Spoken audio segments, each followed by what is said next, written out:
Você sabia que muitas pessoas têm dificuldade com a função de secagem? Não se preocupe. Neste vídeo vamos mostrar como você faz isso. Vamos começar.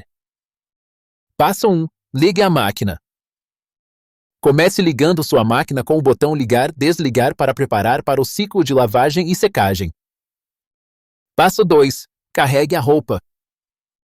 Carregue sua roupa com segurança no tambor, garantindo que você não exceda a recomendação de carga máxima para uma lavagem e secagem adequadas.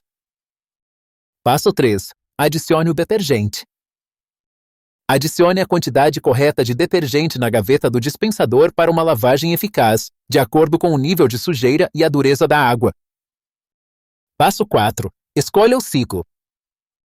Selecione um ciclo de lavagem desejado usando o botão seletor de ciclo de lavagem e personalize configurações como temperatura e velocidade de centrifugação, se necessário.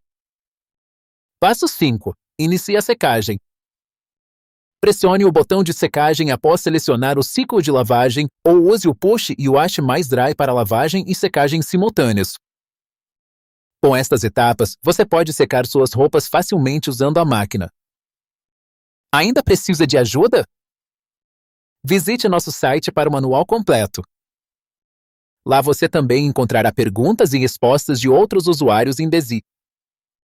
Você achou este vídeo útil? Ao se inscrever, você nos ajuda a continuar respondendo às perguntas dos usuários. Então, inscreva-se no nosso canal. Obrigado por assistir e nos vemos no próximo vídeo.